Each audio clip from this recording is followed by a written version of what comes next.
Les choses ne vont pas changer, les choses ont déjà changé, sauf que l'impact ne s'est pas encore fait ressentir de manière massive concernant les IA et les robots. Là, je vais vous montrer ce que certains appellent les dark factories, les usines noires. Bon, évidemment, c'est du buzz sur Internet, le terme, mais il n'empêche que derrière, c'est quand même une réalité. Qu'est-ce que c'est ces histoires de dark factory? Vous entendrez peut-être parler du terme ici ou là, et je précise, Xiaomi, puisque là on parle d'une usine de Xiaomi, appelle ça une smart factory.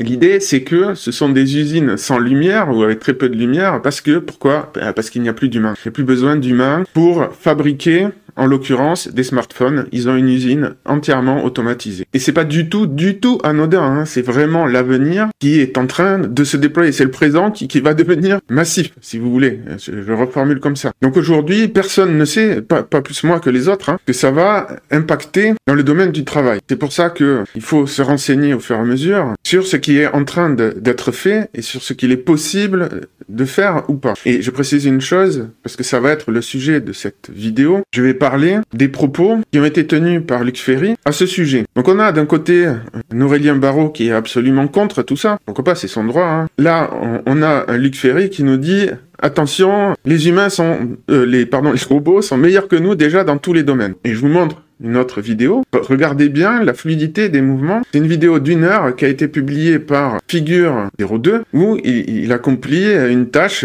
qui autrefois était probablement dévolue à des humains. Donc là, je suppose, je sais pas parce que c'est pas expliqué, qu'il vérifie les emballages. Donc il doit vérifier qu'il y a bien des étiquettes sur chaque emballage pour qu'ils arrivent à destination et peut-être aussi il vérifie que c'est bien emballé correctement. Mais regardez le faire, on voit des hésitations comme un humain, enfin la gestuelle est fluide, on a l'impression de regarder un humain qui agit. Bon là il merdouille un peu, ok. Mais il arrive, il essaie de le faire basculer, il n'y arrive pas, voilà, allez c'est bien. Bravo Pépère. Mais bon, grosso modo, à quelques anicroches près, bon voilà, là il en a fait passer 2, il a pas bien vérifié le truc. Mais grosso modo, il fait à peu près le job. Alors là, il vérifie pas les étiquettes, donc je suis pas sûr de ce qu'il est censé faire exactement. Voilà, la plupart du temps, on le voit comme ça, prendre le paquet, le retourner, alors là, il le fait plus. Bon, je sais pas. Mais ceci dit, là, il en a fait tomber un. Ceci dit, les gestes sont fluides. On a vraiment l'impression de voir quelqu'un là qui fait du travail à la chaîne. On se rapproche. En plus, on le voit regarder les objets. On se rapproche quand même quelque chose de très très humain. Que nous dit Luc Ferry à ce sujet? Donc je commente la vidéo de commentaires de Geek Concept à ce sujet, puisque la vidéo la vidéo de départ de Luc Ferry est intéressante, mais le commentaire de Geek Concept aussi, et il n'est pas d'accord avec Luc Ferry. Alors qui a raison entre les deux? Écoutez bien ce qu'ils vont dire. Et 1 milliard d'opérations par seconde. 1 milliard de milliards d'opérations par seconde. On peut même pas se représenter ce que c'est. Bon. Et puis c'est surtout ce qu'on appelle en bon français le training. C'est l'entraînement se fait aujourd'hui non pas sur des millions de données, mais sur des milliards de données. Et donc on a des machines qui deviennent incroyablement performantes. J'ai donné 50 pages de mon livre à traduire en allemand à ChatGPT. Il l'a fait en 6 minutes. J'étais traducteur professionnel. Il a été là, ou elle a été là, on te donne 6 minutes. 6 minutes, voilà. C'est poussé. 50 pages. Et j'ai pas une virgule à changer, même sur... Bon, ça, je pense que c'est vrai, hein. On en est là. Sur les blagues, même sur les nuances, c'est absolument parfait. Le métier de traducteur est mort de chez mort. Oui. Là, je suis assez d'accord, hein. Le métier de traducteur, alors, il y aura toujours probablement des traducteurs professionnels dans des domaines niches où on aura besoin d'une sensibilité particulière. Mais le métier en tant que tel, c'est probable qu'il soit mort, hein. Surtout que maintenant, en plus, on a le doublage automatique, quoi, en temps réel. Et donc c'est ça, parce que il y a un économiste très célèbre en France qui enseigne juste à côté d'ici au Collège de France, qui est un des plus grands économistes français, qui dit ça aura peu d'impact sur l'emploi parce que seuls les métiers entièrement automatisables seront remplacés. Mais c'était vrai il y a 10 ans. Alors c'est de ça qu'on va discuter après. Je vais vous donner mon avis sur cette question. Et évidemment, je vais argumenter, je vais sourcer. Mais c'est vraiment le fond du problème. Quel va être l'impact des IA? Et là, cette fois-ci, on parle aussi de la robotique sur les métiers du futur. Sachant que là, je vous ai montré cette vidéo, on a une usine entière. Là, je sais pas combien d'emplois ça demandait pour assembler un smartphone avant, et ça remplace très probablement des milliers d'emplois. Ça, c'est pas dans le futur, là. Ça existe déjà. Et on parle bien d'emplois manuels, cette fois-ci, hein. On ne parle pas d'emplois intellectuels. Donc, j'ai déjà parlé avec l'effet Colt de l'impact sur les emplois intellectuels. Mais cette fois-ci, là, c'est du manuel. Mais aujourd'hui, c'est complètement faux. Le métier de traducteur est pas un métier entièrement automatisable. Voilà. C'est pas, donc on peut pas dire ça, pas plus que le métier de radiologue ou de secrétaire dans un, voilà. Ça, c'est entièrement remplaçable. Voilà. Voilà. Donc l'argument de c'est pas automatisable ne tient plus dans la mesure où on a déjà de nombreux exemples. Donc il a raison de dire automatisable ou pas, c'est remplaçable. Alors je précise, parce que je pense qu'il faut faire un véritable effort sur le langage pour comprendre et analyser ces questions. Il ne faut pas parler de métier, mais de tâches. Mais bon, je mets ça de côté. Ok, pour du grand public, admettons, on va parler de métier. Mais c'est une nuance qui reste quand même très importante. Vous allez comprendre pourquoi après où je veux en venir. Justement, quand on va parler des limites des IA. Parce que l'idée, c'est de comprendre quels sont les métiers qui vont rester ou quels sont les nouveaux métiers qui pourraient apparaître. C'est pas juste pour spéculer sur est-ce que on va avoir 90% des métiers qui disparaissent ou 30%. C'est pas ça le Une nouvelle, quand on regarde ce qui s'est passé à 2 pas d'ici, à Notre-Dame de Paris, c'est que les compagnons, les artisans et les grands artisans, eux, peut-être ne seront pas remplacés. C'est-à-dire, l'alliance entre l'intelligence et le savoir-faire et la main demeure peut-être la valeur où on se distinguera comme humain. J'ai dit... Alors là, c'est extrêmement intéressant. Parce que c'est vraiment... l'une des questions fondamentales à se poser, est-ce que les robots peuvent nous remplacer partout ou pas? Est-ce qu'il y a des métiers qui vont rester, notamment des métiers qui demandent plus que du manuel? Là, ici, on parle de métiers extrêmement répétitifs. Ce sont des tâches qui ne demandent quasiment aucune compétence particulière, à part, répéter un geste toute la journée. Le métier d'usine, c'est ça. Donc, la question c'est, oui, d'accord, mais est-ce que les métiers artisanaux beaucoup plus complexes, électriciens, plombiers, artisanat, sont remplaçables ou pas? Donc écoutez bien la réponse de Luc Ferry. Et ensuite, le commentaire de Geek Concept. On est vraiment au cœur du sujet de la question civilisationnelle. Encore une fois, hein, je le redis, il y a plein de problèmes sociétaux. Je ne cherche pas à les minimiser. On vit une transformation très importante. Mais là, on est au cœur d'une question civilisationnelle. C'est pour remettre les choses en perspective. Exactement comme vous, j'ai fait des articles qui s'appelaient tête, cœur, main. Ça, ce sera pas, voilà. J'ai fait plusieurs articles qui s'appellent comme ça.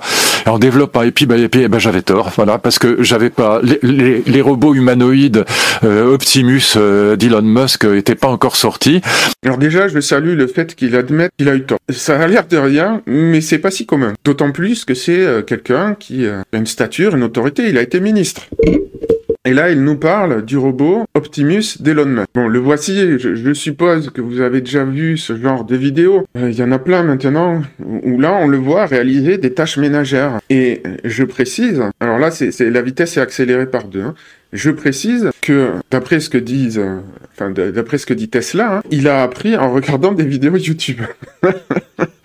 Je trouve ça assez incroyable. Donc, il est capable d'apprendre des tâches de manière généralisée. Ça c'est une véritable prouesse, une performance assez incroyable. Voilà, là, il est en train de faire du boulot un peu d'usine, entre guillemets. Hein. On le voit déplacer des objets. Bon, voilà. Vous avez compris l'idée. On en est là actuellement. Les robots commencent à avoir de la dextérité et commencent à faire pas mal de choses. Donc, ça donne du poids à ce qu'avance Luc Ferry. Maintenant, vous avez des robots humanoïdes qui passent le paradoxe de Moravec, donc qui ont plus de sensibilité au bout des doigts ou dans les bras qu'un être humain. Ok, le paradoxe de Moravec, j'explique rapidement. C'est important à comprendre pour penser ces questions-là. Hein. Donc ça se résume très facilement. Le plus difficile en robotique est souvent ce qui est le plus facile pour l'homme. Et vice-versa, quelque part. Hein. Les robots sont meilleurs que nous dans certaines tâches. Peut-on se dire, du coup, qu'ils sont meilleurs que nous, qu'ils vont être très rapidement meilleurs que nous dans toutes les tâches? Ou bien, y a-t-il une limite? Donc le paradoxe de Moravec, ça dit que, jusqu'ici, c'est très étrange parce que on leur donne une intelligence artificielle où ils nous explosent dans certains domaines, hein, par exemple les échecs, le Go, ça a été les premiers domaines à tomber, mais maintenant, ils sont meilleurs que 99,9% des gens en traduction, etc., etc. Les domaines ne cessent de tomber les uns après les autres. Mais pourtant, ils échouent toujours sur des situations ultra simples. C'est ça le paradoxe de Moravec, et donc là, Luc Ferry nous dit que ça y est, c'est bon, ce paradoxe n'existe plus, il est résolu. et vous leur rentrez dans la tête le QI d'un polytechnicien doublé d'un agrégé de philo, de biologie, d'histoire et de mathématiques. Voilà. Et donc ces robots, il y avait un grand panneau sur un immeuble en construction. Les ouvriers du BTP, du bâtiment, avaient mis un grand panneau où c'était marqué « Hey ChatGPT, est-ce que tu crois que tu peux finir l'immeuble ?» Sous-entendu. Voilà. Eh ben si, il peut finir. Parce que les robots Optimus sont parfaitement capables de remplacer un ouvrier du BTP. Donc voilà. Là, on est au cœur de la question. Est-ce que Optimus peut remplacer un ouvrier du BTP? Les cols bleus. Alors non, clairement, en 2025, un robot comme Optimus ne peut pas parfaitement remplacer un ouvrier du BTP. On y vient. Ok, voilà ce que dit Geek Concept. Il est pas du tout d'accord. Qui croire? Est-ce que il faut croire le ministre, un ancien ministre, qui a écrit un livre sur la question, qui est entouré d'experts. Donc il donne au cours de l'interview, il donne des tas d'exemples de ses collègues qui font ceci et cela avec les robots. Et il parle à un moment du robot qui fait des piqûres à la place des infirmières. Donc il remplace les infirmières. Est-ce qu'un robot peut remplacer un ouvrier du BTP? Est-ce qu'un robot peut remplacer une infirmière, etc., etc. Donc Luc Ferry dit oui, c'est déjà le cas avec mes collègues. Enfin bref, c'est ce qu'il voit. Et de l'autre côté, on a Geek Concept. Bon, 10 000 abonnés, c'est bien, il en a plus que moi. Mais bon, ça reste un petit youtubeur qui donne son avis sur la question et qui dit non, n'importe quoi. Qui a raison d'après vous? Donc je vous propose de mettre la vidéo en pause et de bien réfléchir à la question à partir des éléments que je vous ai donnés. Parce que tout ce qui a été dit jusqu'ici est complètement factuel. Hein. Cette usine, elle existe. Le robot Optimus sait déjà faire tout ça. Aucun souci. Voilà, autre exemple, c'est pas Optimus. Robot ménager. Donc une haute catégorie de robots, donc il ne marche pas sur deux pattes. C'est plus simple à construire, mais là c'est un robot qui est capable de venir chez vous et puis de s'occuper de faire votre salle de bain. Donc les tâches de femmes de ménage, d'ouvriers du BTP, d'infirmières, est-ce qu'ils sont menacés ou pas? Réfléchissez bien à la question et après je vais vous donner ma réponse. Donc je ne suis pas ministre, j'ai encore moins d'abonnés que Geek Concept, donc ça sera à vous de juger de la pertinence de ce que je dis, sur la base des arguments, puisque je ne suis pas une autorité dans le domaine, hein, on est d'accord. Voilà, je mets le gong pour ceux qui veulent réfléchir à la question, et après je réponds. Ok.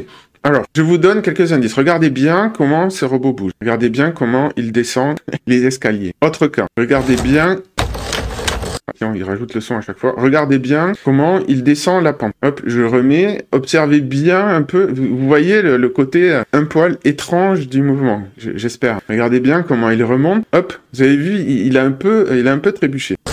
Voilà, je continue à vous donner des indices. Encore une autre excellente vidéo de Geek Concept. Regardez bien ce qui va se passer. Donc là, on est dans une Tesla pilotée automatiquement. Et elle est sur la route. Et voilà la situation. Donc là, qu'est-ce qui s'est passé? Voilà ce qui s'est passé. On est en plein paradoxe de Moravec. C'est-à-dire que les Tesla, en l'occurrence, dans de très nombreuses situations, sont meilleures que les humains. Elles font moins d'accidents de route. Pourtant, elles échouent sur des trucs hyper basiques, ultra simples. Voilà. Regardez, ici, vous voulez... là, c'est une voiture, alors ça doit être Waymo, je suis pas sûr, mais c'est une voiture qui atteint le plus haut niveau d'autonomie actuellement sur une échelle de 5 qui sont au niveau 4, alors que les Tesla ne sont qu'au niveau 2. Mais elles ne fonctionnent qu'en environnement balisé. Et pour paralyser ces voitures ultra sophistiquées, vous avez uniquement besoin, voilà, de lui mettre un plot devant, parce qu'elle considère que le plot, ça l'oblige à s'arrêter, parce qu'il y aurait un plot sur la voie. Elle fait pas la différence entre le plot qui est sur la voie et le plot qui est sur son capot. Et on a plein de cas comme ça, où autant ces outils sont extraordinaires, autant ils échouent sur des tâches qui pour nous sont absolument ultra simplissimes. On est en plein paradoxe de Moravec. Donc vous voyez où je veux en venir, et je vous invite à mettre en pause et à réfléchir 2 secondes à ce que ça signifie, la manière dont ce robot se déplace. Mettez-vous à sa place et réfléchissez si vous vous déplaciez comme ça, ce que ça signifie. Donc mettez en pause 2 secondes et après je vais vous expliquer comment je vois la chose. Alors ok, je vais vous dire. Vous, en tant qu'humain, vous vous déplaceriez exactement comme ça, enfin quasiment comme ça, si on vous mettait un bandeau sur les yeux. Vous êtes d'accord avec ça? En fait, là, on a un robot qui a un sens de l'équilibre, mais qui n'anticipe pas ce sur quoi il marche. Alors, on pourrait lui donner une caméra, il n'y a pas de souci. Mais là, ça montre les limites de ces outils. Et si on mettait une caméra, il parviendrait à mieux se déplacer, il commencerait à pouvoir anticiper ses mouvements, mais ça changerait rien fondamentalement on verrait exactement la même limite que celle qu'on a vue ici. C'est juste que on pourrait repousser cette limite en rajoutant des systèmes de plus en plus sophistiqués, mais la limite est fondamentalement toujours là et elle est toujours la même. Donc, est-ce qu'on a résolu le paradoxe de Moravec comme le prétend Luc Ferry, dont je précise, j'apprécie beaucoup l'intervention. Ça me peine un peu de critiquer ce point-là, mais je le fais parce que il faut pas tomber dans l'excès inverse de dire ça y est, oulala, les machines remplacent complètement l'humain dans tous les domaines. Je pense que ça n'aide pas le débat de partir dans les extrêmes. Encore une fois, je viens rajouter de la nuance. Bon, ça fait pas vendre sur Internet, mais de faire du sensationnalisme, du catastrophisme, bon ça attire le regard. Mais ceci dit, il a raison, selon moi, de tirer la sonnette d'alarme. Je fais la même chose. Et je précise une chose. Hier, j'ai eu un débat précisément sur ces questions, l'économie post-travail, sur un space, sur X, et j'ai dû repréciser plusieurs fois parce que il y a plein de gens qui disent c'est la catastrophe, et puis il y a plein de gens qui disent il y aura rien. C'est pas la première fois qu'il y a une innovation technologique, à chaque fois les gens paniquent, bon bref, l'argument s'entend. Et voilà, et on nous accuse de verser dans le catastrophisme, et il y en a certains qui le font. Donc je précise ma position. Je suis bayésien. J'ai différents scénarios auxquels j'attribue des probabilités. Je dis pas c'est ça qui va se passer. Je n'en sais rien. Et je précise, pour moi, la fin des métiers, je vais le dire comme ça pour simplifier, n'est pas une certitude, mais une possibilité. Une possibilité suffisamment probable et suffisamment imminente pour qu'il y ait une urgence quand même assez relative à se poser la question avant que ça nous tombe dessus. Parce que je crains que ça ne prévienne pas et que ça provoque beaucoup de détresse. Et là, on est au pied du mur. C'est pas dans 20 ans que ça va se passer. C'est maintenant, là, ça y est quoi, c'est en train d'arriver. C'est maintenant, il faut prendre cette question à bras le corps, parce que c'est dans les prochains mois, si ce n'est au pire les prochaines années, avant 2030, même avec le niveau de technologie actuel, ça va arriver. Alors, n'en parlons pas s'il y a encore des percées. Donc justement, maintenant, on va parler de ces fameuses limites. Est-ce qu'on a dépassé le paradoxe de Moravec ou pas? Non, on l'a pas dépassé. Alors, on va pas examiner tous les papiers que je suis allé lire. Alors, j'ai pas tout lu en entier, hein. Je lis souvent les abstracts pour voir un peu de quoi ça cause, et puis des fois, je vais creuser un peu plus derrière. Bref, ce que je veux vous montrer là, c'est que j'ai fait mes devoirs. Je me suis pas contenté de discussions avec les collègues, je me suis pas contenté des vidéos sensationnalistes sur Internet, je suis allé lire la littérature scientifique, les chercheurs qui testent les IA. Qu'est-ce qu'ils disent sur ces fameuses IA? Est-ce que il suffit de mettre plus de puissance de calcul derrière pour dépasser toutes les barrières actuelles? Est-ce qu'elles ont des limites intrinsèques ou non? Alors, j'ai du bol.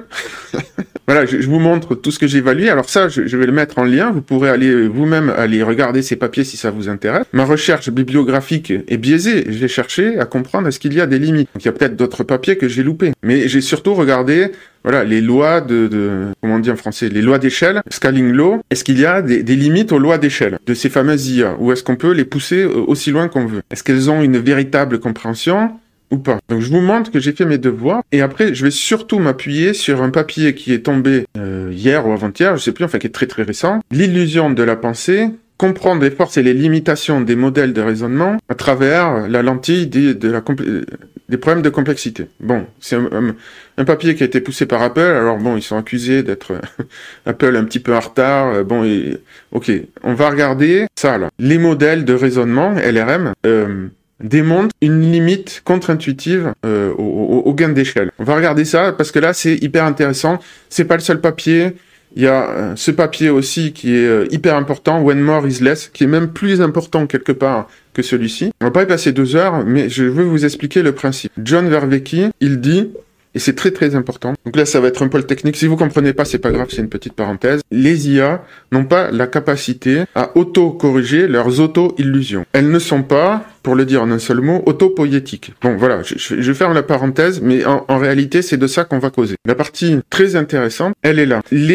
Sur les tâches simples, les modèles sans raisonnement, de manière surprenante, surperforment les manières avec raisonnement. Pour les tâches de complexité moyenne, les modèles de raisonnement démontrent un avantage. Pour les tâches de haute complexité, ils s'effondrent complètement. Et je vous montre aussi ce papier, très important, qui est tout récent, hein, qui date 27 mai 2025. En plus et moins. Et ce graphique, notamment. Pour une tâche donnée, ils ont testé, donc là on a 3 niveaux de difficulté de la tâche, ils ont regardé les résultats, et regardez bien ce qui se passe. Ici, avec plus ou moins de temps de réflexion, je traduis en termes simples pour ceux qui sont pas trop techniques, hein, mais là c'est la longueur de la chaîne de pensée. C'est le nombre de tokens qu'on assigne au modèle de raisonnement. Donc la puissance de calcul qu'on le autorise. Donc ce qui se passe, c'est quand même assez remarquable, c'est que pour une même tâche donnée, regardez, le pic de performance est, bon, le niveau dépend, c'est-à-dire plus la tâche est complexe, plus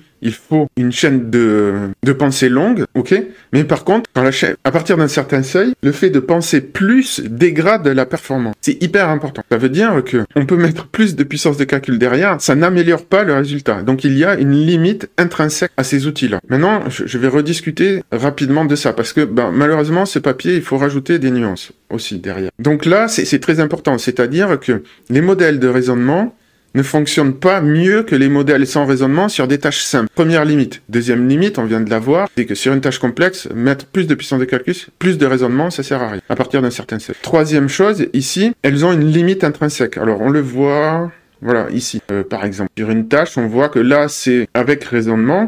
Ici, c'est la courbe avec raisonnement. Et là, c'est la courbe sans raisonnement. Et donc, pour un même modèle. Et donc, on voit qu'il se débrouille mieux avec raisonnement. Mais par contre, on voit qu'il y a un seuil où ça s'effondre complètement. Où la complexité de la tâche, il n'arrive pas à dépasser. Donc, quelque part, on pouvait s'y attendre. Hein. C'était pas quand même non plus la surprise du siècle. Hein. Ceci dit, là, ici, ils sous-entendent que, au-delà d'une certaine complexité absolue, le modèle s'effondre. Mais en fait, cette complexité... ce seuil, on peut le dépasser en rajoutant plus de puissance de calcul derrière. Ça, ils oublient de le dire et c'est important. Donc, elles ont toujours des limites, les IA, mais on peut les repousser. Mais par contre, elles ont, quoi qu'il en soit, je vais parler de fenêtres de complexité ou de fenêtres cognitives, elles ont une fenêtre cognitive optimale. Donc, elles ne sont pas généralisables à toutes les tâches. Et d'ailleurs, je soupçonne très fort, en tout cas, c'est congruent, c'est cohérent avec le fait que GPT-5, que ChatGPT, quand on l'utilise aujourd'hui, je sais plus, il y a quasiment une dizaine de modèles, il faut choisir entre une dizaine de modèles, parce qu'en fait, on ne parvient pas à généraliser, on parvient à faire des IA spécialisées, très très fortes dans un domaine, partiellement généralisées, mais pas totalement. C'est pour ça qu'on a tous ces modèles. Alors le pari de GPT-5, c'est pour ça que j'ai fait un lapsus tout à l'heure, c'est d'arriver à unifier tout ça. Alors là, moi je suis très curieux de voir, mais voilà, c'est ça que je cherchais. Voilà, aujourd'hui, ce qu'il en est, hein. Pour ceux qui ont l'abonnement, tous les modèles possibles. Alors celui-là, c'est pour, il est bon pour la plupart des tâches. Voilà, celui-là, il est bon pour l'écriture. Celui-là, c'est pour raisonner. Celui-là, c'est pour le raisonnement avancé et rapide. Celui-là, c'est pour le codage. Mais bon, celui-là, c'est pour un peu tout, hein, je rappelle. Celui-là, bon, c'est le vieux modèle. Voilà, alors là, vous avez le modèle qui est bon pour le codage, et là, vous avez un autre modèle qui est bon pour le codage. Et là, c'est pour les tâches de tous les jours, mais pas le codage. Donc voilà, allez vous y repérer dans ce bordel. Donc, je soupçonne que GPT-5, qui est le modèle qui est censé unifier tout ça, parce que là, pas utilisable concrètement. On va savoir quel est le bon modèle à utiliser à un moment donné, surtout qu'il y a des tâches qui nécessitent plusieurs compétences. Donc l'idée, ça serait que GPT-5, soit ils vont réussir à unifier tout ça dans un seul modèle, soit ça sera un modèle qui va décider quel modèle expert utiliser derrière. Et moi, je soupçonne que ce soit ça. Donc ça va être très important pour comprendre la suite et l'évolution des IA. Alors c'est pas dit que OpenAI soit très ouvert sur cette question, c'est pas dit qu'il dévoile le poteau rose, mais on finira par savoir, et ça sera un indice fort. Est-ce qu'ils ont réussi à créer un modèle généraliste? Est-ce qu'ils ont été obligé d'utiliser un modèle routeur en termes techniques qui va choisir un autre moteur derrière. Mais en fait, bon, les mixtures of experts, les modèles MOE sont déjà censés plus ou moins faire ça, hein, mais ils ont leurs propres limites. Hein. DeepSeek R1,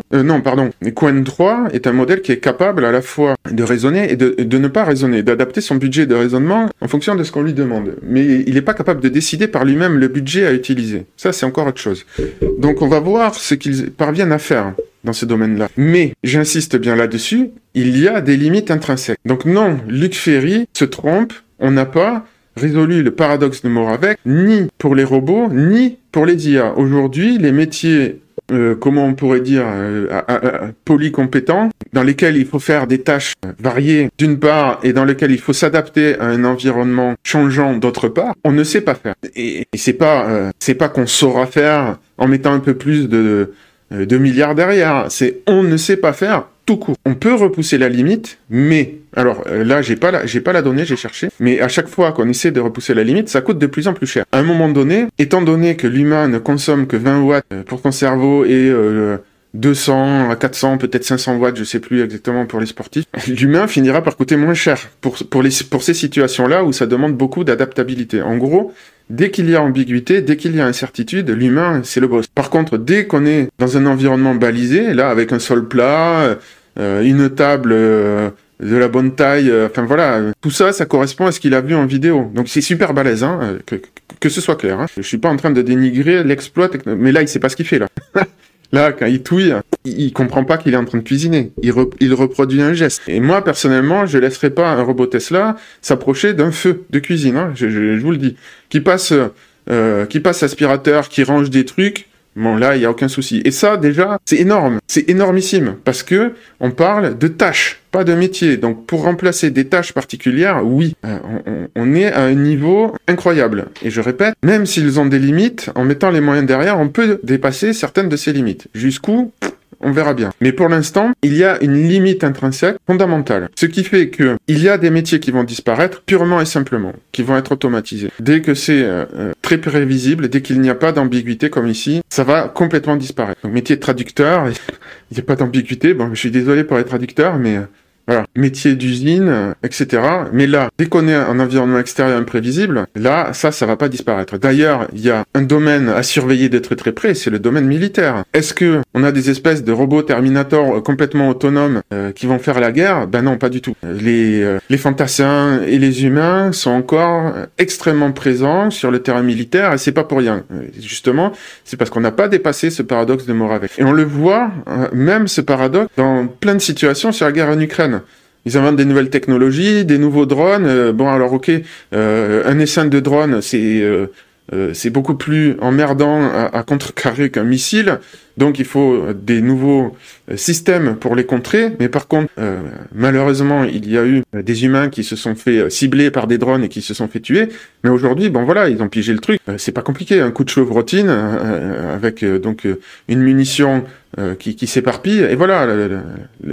La question est réglée. Donc ces drones avec des grenades qui poursuivent des humains et qui les tuent, je suis pas un spécialiste, j'espère que je dis pas de bêtises, mais c'est plus un problème sur les champs de bataille. C'est pour dire que ces technologies ultra sophistiquées, en fait, se déjouent de manière très simple. Et c'est pareil avec les systèmes de surveillance, d'ailleurs. Vous mettez, ça a été vu en Chine, hein, vous mettez une photo sur le visage d'une autre personne, et ces systèmes sont incapables de faire la différence, quoi. Ils vous prennent pour quelqu'un d'autre. Donc à chaque fois, c'est toujours pareil. C'est avec des bouts de scotch, on arrive à contrecarrer ces trucs-là. Je précise donc, parce qu'on est dans un environnement réel, entre guillemets, avec toutes les imperfections du réel. Donc ça veut dire que des métiers vont disparaître, des nouveaux métiers vont apparaître, ça va être, et Dr Laurent Alexandre en parle, les métiers de curation, c'est-à-dire les métiers où il faut vérifier ce que font les IA. Ça risque d'être un nouveau sous-prolétariat qui, au lieu de faire des tâches automatisées en usine, va avoir comme tâche de surveiller les conneries que pourraient faire les robots. Ils vont faire 90% du job, mais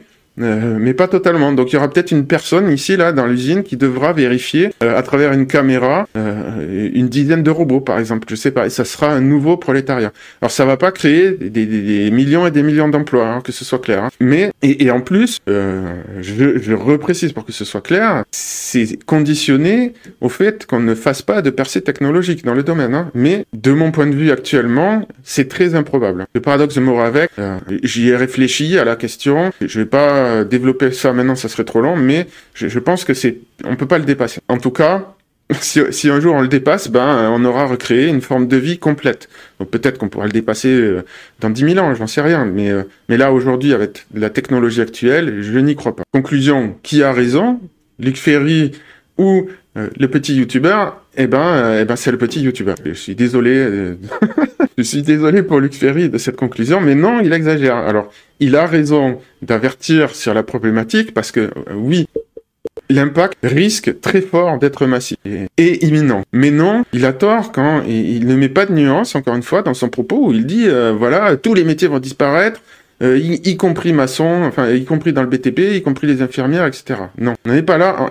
On n'en est pas là, on n'en est pas du tout là, avec la technologie actuelle. C'est pour ça que j'ai publié ce livre très très pédagogique pour que les gens comprennent les enjeux du débat actuel au lieu de rigoler en utilisant des versions périmées de ces IA génératives et en croyant encore qu'elles font des erreurs qu'on appelle les hallucinations. Mais voilà. Donc là, je suis un peu embêté parce que je pense qu'il a raison. Sur le fond de sa démarche, il faut prévenir les gens. Et c'est vrai qu'il y a beaucoup de gens qui sous-estiment ce qu'il est en train de se passer avec les IA. Moi, je peux témoigner à mon échelle. J'ai pas fait de mesures scientifiques sur la question. C'est pas mon travail, j'ai pas les moyens. Mais je vois bien que en termes de codage, je fais facilement le boulot de toute une équipe avant, de 3, 4, 5 personnes. Comme j'étais directeur technique, je m'occupais d'encadrer des programmeurs. Bah là aujourd'hui, je peux faire le même boulot, mais sans les programmeurs. Et je peux abattre, je pense même plus de boulot que avec les équipes que j'avais avant. Donc il a raison. Il faut avertir sur le sujet, mais il ne faut pas tomber dans l'excès inverse de ne pas expliquer les limites de cette révolution technologique. Alors oui,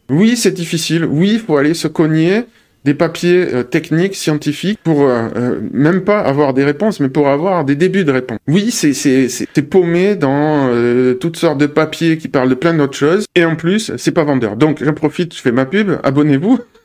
Voilà, j'essaie de vous donner des éléments pour réfléchir sereinement à ces questions-là, sur cette chaîne. Je me répète, et n'étant pas un philosophe ou un intellectuel moi-même, je suis un peu gêné de dire ça, parce que je suis pas en position de le dire, mais il n'empêche que, pour moi, il y a une faillite des élites intellectuelles, en tout cas dans ce pays. Je suis sidéré de voir les gens qui sont invités dans les médias, qui sont foutu de mettre des nuances. Donc je vous ai mis quelques exemples récemment, Jean Covici, Barrault, Luc Ferry. Oui, il y a toujours un fond de vrai dans ce qu'il raconte. C'est pas la question. Mais ça va pas nous aider à aborder cette transition civilisationnelle et à limiter les dégâts, parce que ça va pas être simple à gérer. Hein. Donc abonnez-vous, likez, commentez, partagez. Je suis pas sur un créneau facile, je ne fais pas de la vulgarisation qui attire beaucoup de monde, parce que c'est distrayant, on a l'impression d'apprendre des choses, et c'est très bien, j'en consomme pas mal moi-même. Hein. Et je ne suis pas sur le créneau sensationnaliste. Et d'ailleurs, ça m'énerve assez la fausse hype entretenue par les marketeurs des IA là. Donc c'est pas des techos, c'est des gens du marketing qui se sont appropriés les IA, qui font des vidéos à chaque fois le titre ça y est, tout a changé. Ils le font à toutes les vidéos, c'est juste incroyable. Je me dis mais les gens continuent. Bon, ils ont 100 000 abonnés et compagnie pour à chaque fois l'IA qui change tout, c'est la fin, etc. Bon, c'est bien, ils font leur business et ils ont pas le choix. C'est les algorithmes de YouTube qui impose ça. Moi aussi, je suis obligé de bien réfléchir à mes titres pour attirer un peu le chaland, quoi. Mais malheureusement, ça ne nous aide pas, parce que ils utilisent des effets démo. Les effets démo, c'est ça, hein, c'est de montrer une vidéo, là, et de dire, ça y est, les robots arrivent, et ils vont tout remplacer et tout machin, sans jamais se poser la question des limites qu'il y a derrière, de ce que ça peut faire ou pas faire, ce genre d'outils. Pareil ici, hein, avec le robot Tesla, et les exagérations qu'a fait Luc Ferry font partie de cette fausse hype qui a des impacts sur le marché aussi. Il faut pas oublier que ce sont des entrepreneurs. Leur but, c'est d'attirer les capitaux avec ce genre de démo. C'est pas entièrement anodin, il faut pas l'oublier. Bon bref, si le sujet vous intéresse, que vous voulez creuser un petit peu, je vous ai préparé un autre document. Alors là c'est vraiment pour ceux que ça intéresse. Les concepts clés à connaître pour penser la question du monde post-travail et des IA. Donc il y en a un paquet, convergence instrumentale, et si vous connaissez pas, vous manquez un truc, le black box problème, bon, etc. J'explique. Alors là, c'est pas, je l'ai fait avec Grok. Bon, les métaphores qu'il a données sont pas terribles. Bref, vous passez là-dessus.